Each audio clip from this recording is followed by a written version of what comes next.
अगर हम ब्राह्मण को भोजन नहीं करा पा रहे, गौ माता को भोजन नहीं दे पा रहे, श्वान को, कुत्ते को भोजन नहीं दे पा रहे, कौए को भोजन नहीं दे पा रहे हैं, किसी कारणवश हम श्राद्ध नहीं कर पा रहे हैं, किसी कारणवश हम पूर्वजों को नहीं मना पा रहे हैं, ऐसा कोई घर नहीं जिसके घर के पितृ श्राद्ध पक्ष में पृथ्वी पर नहीं आते।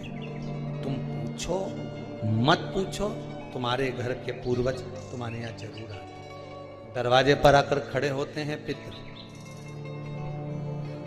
दरवाजे पर आकर हमारे घर के पितृ खड़े होते हैं, स्मरण करते हैं कि हमको यहां से कुछ भाग प्राप्त होगा, कुछ मिल जाएगा, कुछ प्राप्ति हो जाएगी। सम्मुख में आकर खड़े होते हैं। पितृ पक्ष में अगर पितरों को भोजन नहीं मिलता, साल भर भूखे रहते हैं। दूसरे पितृ जो खाकर आते हैं, उनकी जो राल टपकती है, उनका जो कफ गिरता है, हमारे पितृ वो चाटते हैं।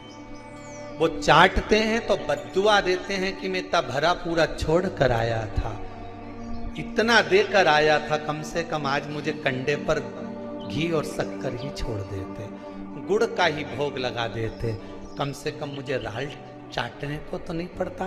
बद्दुआ देते हैं साल भर, इसलिए घर में सुख नहीं रहता, शांति नहीं रहती, पैसा नहीं टिकता, शुभ कार्य नहीं होता, बड़े दुखी होते हैं पितृ, बड़े दुखी होता है। किसी किसी व्यक्ति के जीवन में क्रोध बहुत होता है। आपको लगता है कहीं कहीं कि मेरे पितृ मुझ पर क्रोध कर रहे हैं, आपको कभी कभी लगे कि मेरे ऊपर पितरों का पितृ दोष लगा हुआ है, या पितरों का श्राप लगा हुआ है, या हमारे यहाँ पर लोग अधोगति में ज़्यादा मर जाते हैं, हमारे यहाँ ये काम ज़्यादा हो जाता है, तो निवेदन है, श्राद्ध पक्ष चल रहा है, प्रयास करिएगा। एक चावल की कटोरी में, कटोरी के अंदर थोड़ा सा चावल रख लीजिए कच्चा, तो चावल की कटोरी में एक बेलपत्र, थोड़ी सी दुर्वा बांधकर, पानी का मटका, परिंदा या जहां अपना रसोई घर में जल रखते हो, उस कटोरी को वहां पर 2 दिन 3 दिन तक रख दो। वैसे तो 16 दिन रखो ज्यादा अच्छा था, पर जो दिन अपने को मालूम है 2-3 दिन उसको रख दीजिए। घी का दिया लगाइए।